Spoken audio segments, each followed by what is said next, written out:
bienvenue dans cette nouvelle vidéo. Alors aujourd'hui on se retrouve pour une vidéo un peu posée, un peu relax en fait. Si vous entendez un petit bruit de fond, c'est la clim, j'ai super chaud dans cette pièce donc je peux pas l'enlever en fait. J'espère que ça va pas trop déranger. Mais voilà, aujourd'hui on se retrouve pour une petite vidéo chill. Voilà, je me suis dit que vraiment j'ai jamais fait ce genre de vidéo sur ma chaîne, mais ça pourrait être intéressant justement pour vous d'apprendre un peu mieux à me connaître, savoir mes petites bizarreries en fait, parce que j'en ai plein, j'en ai répertorié juste certaines, donc j'espère que juste après cette vidéo là, il n'y en a pas qui vont se désabonner parce que s'il vous plaît, ça me ferait beaucoup de peine. Mais voilà, aujourd'hui on se retrouve pour 10 faits chelous sur moi. Donc il n'y en a pas que 10, je vous rassure, il y en a beaucoup plus, mais je me suis dit, voilà, on va en faire 10 et si jamais entre temps, vous êtes intéressé pour une autre vidéo du style, pour 10 autres faits chelous, pour voilà, des trucs d'expérience ou des choses à partager, n'hésitez pas à me le dire en commentaire et moi il n'y a pas de souci, je vous fais une vidéo comme ça ASAP. Donc le premier fait chelou sur moi, c'est quoi? Les histoires de crimes, de meurtres, le true crime en fait. J'adore les histoires comme ça, genre En fait, le truc c'est que ça a commencé très mal. Déjà, ça a commencé très mal, franchement. Je sais pas si vous vous souvenez de cette émission Les Enquêtes Impossibles avec Pierre Bellemare, paix à son âme. Je kiffais cette émission, franchement c'était mon émission préférée. J'ai commencé à regarder ça à l'âge de 12-13 ans je crois.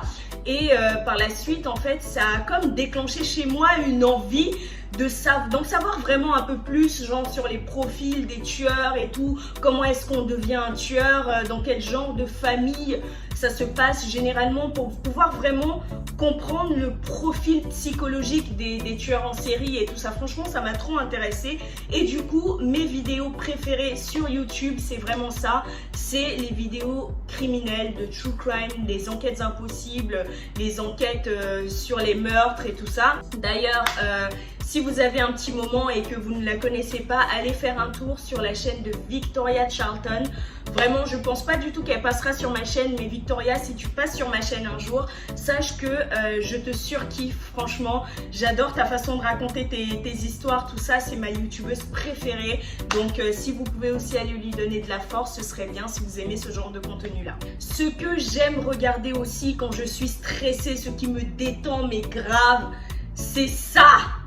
Les vidéos de pétage de boutons, des trucs où on cherche les comédons et tout, on retire des choses cachées sous la peau et tout, oh là là, mais ça me détend de ouf. Je suis même moi là comme ça devant mon écran, je suis là, ouais, pète ça. Je sais pas, est-ce que je suis la seule à aimer ce genre de vidéo ou pas? Mettez-moi ça en commentaire histoire que je me sente pas seule en fait. Je suis une personne qui, attention Là, je vais vous révéler un truc de ouf. Hein. Franchement, pour ceux qui ne me connaissent pas, généralement on me dit que ça se voit pas, donc tant mieux.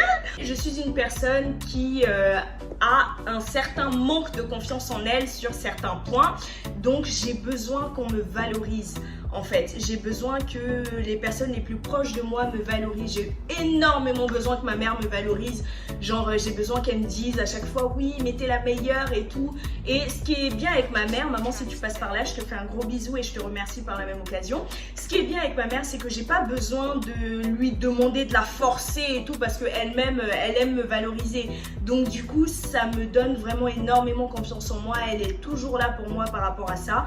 Et voilà, franchement, sans elle, sans justement ce côté valorisant que je vois à travers les yeux de ma mère pour ma personne, vraiment je me sentirais très très mal dans la vie, donc merci maman. Je n'aime pas recevoir de la visite chez moi. En fait c'est pas ça, je vous explique. C'est pas que j'aime pas tant que ça en fait, c'est juste que j'ai un petit souci avec la propreté. En fait j'ai un petit souci avec les endroits propres, les murs propres et tout. Pour moi c'est super important d'avoir un intérieur propre et c'est pas tout le monde qui sait justement se tenir. Il y a des gens, on les invite, ils salissent, ils s'en rendent même pas compte parce qu'ils ont l'habitude d'agir comme ça chez eux. Du coup quand je reçois des personnes, je suis tout le temps ultra stressée parce que je me dis oh là là, j'espère que genre il ou elle va pas me mettre de tâches à tel endroit. Dès qu'il y a une miette qui tombe par terre, je suis un petit peu stressée, mais je trouve que ces derniers temps, franchement, je me suis grave améliorée. Vraiment, les gens de ma famille, j'espère que vous serez clairement d'accord avec moi par rapport à ça. Parce que je suis pas là tout le temps en train de prendre mon aspirateur, en train d'aspirer et tout, non. Franchement, je me suis grave améliorée. Le seul truc que je fais, par contre, c'est que tous les soirs, en fait, c'est pas tout le temps moi qui fait la vaisselle et tout, vu qu'on vit avec les frères de mon mari. Ils m'aident énormément, franchement, ils font la vaisselle et tout, il n'y a pas de souci. Mais ce sont des enfants, vous voyez. Donc moi, derrière, je me sens un peu obligée, quand tout le monde va se coucher, de faire genre, je vais faire pipi. Mais je vais pas faire pipi, en fait. Je vais vérifier que les coussins soient bien au carré, qu'il n'y ait pas de taches sur les murs, que la cuisine soit bien clean, bien nettoyée, qu'il n'y ait pas une seule fourchette dans l'évier et tout, sachant qu'on a un lave-vaisselle, hein, mais bon. Vraiment je vérifie tout, la poussière au-dessus des meubles, je prends ma chaise et tout, et franchement ça va grave étonner ceux qui vivent avec moi parce que je pense pas qu'ils soient au courant, mais oui, tous les soirs je prends ma petite chaise et je passe ma main au-dessus des meubles pour justement vérifier que le ménage a été bien fait, parce qu'aussi on a une femme de ménage ici au Gabon, on a la chance, on a cette chance là, mais je revérifie constamment derrière et tout. J'ai un petit problème avec la propreté. Du coup, quand je reçois du monde, je suis un peu stressée. J'adore, je kiffe, je surkiffe, j'idolâtre. Non, là, c'est un peu trop. Franchement, je kiffe l'odeur de l'eau de Javel. Genre, vraiment. En fait, je vous explique comment ça a commencé. Ça a commencé justement parce que j'ai toujours eu un petit peu des problèmes de transit, pour ne pas aller trop dans les détails. Mais voilà, l'odeur d'eau de Javel, ça m'a toujours beaucoup aidé à débloquer mon transit en fait. Et du coup, quand j'entre dans un endroit où je sens l'odeur de l'eau de Javel et tout, franchement, ça m'apaise. L'eau de Javel, je kiffe, vraiment. Voilà, c'est un point un peu bizarre, mais ça m'a semblé quand même important de le partager avec vous en fait. Je ne comprends aucune règle de jeu. Zéro, vraiment. En fait, si un jour on arrive à jouer ensemble à un jeu et tout, ça sert à rien de perdre votre temps à m'expliquer les règles. Vous voyez, à relire le truc. Non Axel, tu vois, c'est comme ci, c'est comme ça et tout. Non, t'as pas compris, attends, je te réexplique. Non, on va grave perdre du temps. Ne faites pas ça. Dites-moi juste rapidement de quoi il s'agit et puis on attaque le jeu et puis je comprendrai au fur et à mesure en fait. On va plus perdre du temps dans les explications que dans le jeu parce que je suis pas foutue et je sais pas pourquoi, hein. Franchement je comprends pas, je suis pas fichue de comprendre une seule règle de jeu, même les jeux simples, c'est en jouant que je me rends compte de ce qu'il faut faire et tout, mais si vous m'expliquez genre normalement comme ça, je comprendrai pas. Étant jeune enfant et même jeune adulte, j'ai souvent eu une fâcheuse tendance à croire tout ce qu'on me disait et du coup en CM1 et les classes en dessous, je les ai faites en Côte d'Ivoire à Abidjan. Tous ceux qui sont là, qui ont fréquenté ou qui fréquentent l'établissement Tanon Namanko en Côte d'Ivoire de Plateau, big up. Il y a un mec là-bas, je crois qu'il devait être en 3e, un truc comme ça. Moi, j'étais en CP. Il faut savoir qu'en Côte d'Ivoire, il y a le CP1, CP2, CE1, CE2. Ce qui n'est pas le cas en France parce qu'ils font juste le CP2 en fait. Il n'y a qu'une seule classe de CP.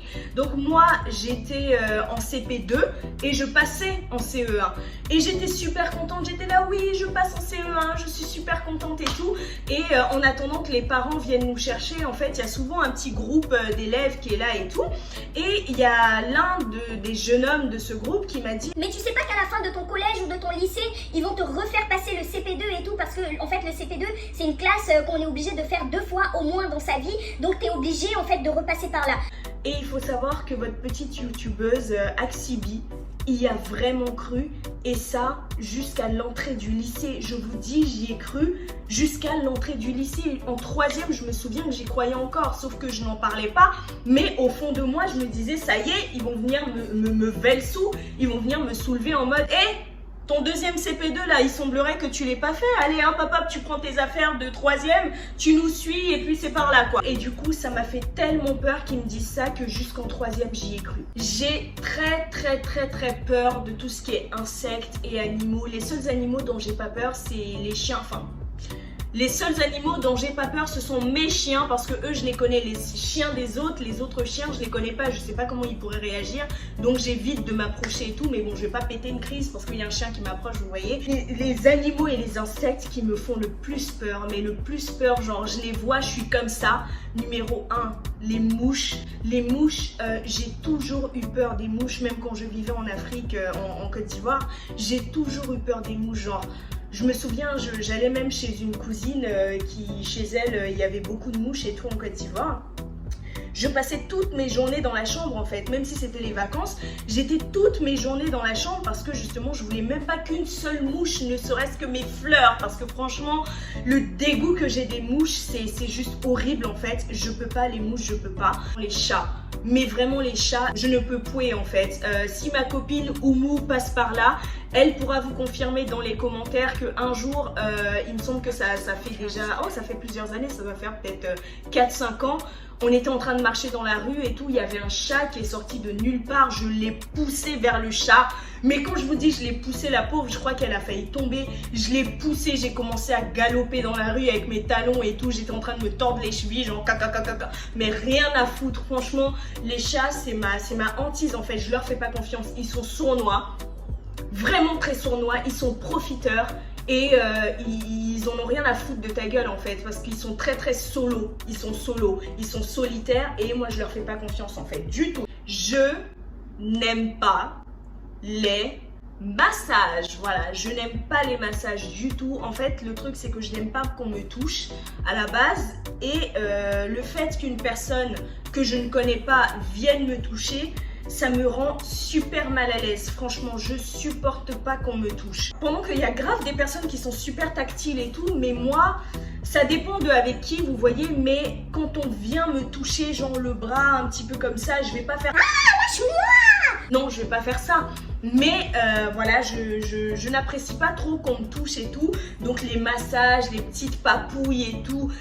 Non, très peu pour moi. Là, c'est mon plus grand secret que je vais vous révéler aujourd'hui, c'est que depuis toujours je suce ma langue et je me touche le zboob pour pouvoir m'endormir en fait. Sucer ma langue c'est quoi? Je sais pas trop comment vous expliquer, mais en fait je la retourne, je la plie comme ça un peu, je la suce et j'ai ma main là pour pouvoir m'endormir quoi. Vraiment le truc qui fait ça. Qui fait ça? Déjà, j'ai jamais rencontré de personne qui se touche le zboob pour dormir, encore moins une personne... Ah si, j'ai déjà rencontré une seule personne qui se suce la langue, mais c'est pas exactement comme moi. Genre, elle se suce, elle se l'enroule autrement, mais genre une personne qui fait ça exactement pareil, j'ai jamais rencontré, franchement. Si vous aussi, vous faites ça et que vous avez envie qu'on se soutienne, dans les commentaires s'il vous plaît, abonnez-vous, venez me rejoindre sur mon Instagram, histoire qu'on partage quelque chose, qu'on se donne un peu de force, qu'on se soutienne en fait, parce que je me sens très seule dans cette manie et voilà, moi j'arrive pas à m'en détacher en fait. Sans ça, je peux pas m'endormir. Je peux m'endormir sans me toucher le zboob, mais la langue, il faut absolument qu'elle y soit. Le point négatif, c'est que derrière, ça m'a gâché toute ma dentition d'en bas en fait, parce que j'ai des dents qui se chevauchent un peu à cause justement de la forme de la dent enroulée. Du coup, ça a tout bousillé dans mon système. Mais voilà, jusqu'aujourd'hui, j'arrive pas à m'en passer. J'arrive pas à m'en passer du tout. Si ce genre de vidéo là vous intéresse, n'hésitez pas à me le confier en commentaire. Franchement, il n'y a pas de souci, je peux vous en faire d'autres. J'en ai plein d'autres faits chelous sur moi. Donc n'hésitez pas à me le dire en commentaire. N'hésitez pas aussi à me rejoindre sur mon Instagram. Venez me faire un petit coucou, j'adore vous parler. Sinon, qu'est-ce que vous pensez de mes tresses? Franchement, je suis grave pas habituée à ce genre de tresses et tout. Je suis pas habituée parce que comme vous pourrez le voir, j'ai un peu le front dégarni, hein, j'ai pas beaucoup de cheveux à ce niveau-là. Mais voilà, vous connaissez votre copine, elle aime bien forcer. Donc voilà, j'ai forcé un petit peu, voilà, c'est comme ça. Franchement, j'aime bien. Après, ça me change. Je trouve que ça m'aplatit un petit peu la tête, mais voilà, dites-moi ce que vous en pensez. J'ai hâte de vous lire dans les commentaires. Et on se retrouve bientôt pour une nouvelle vidéo. Ciao!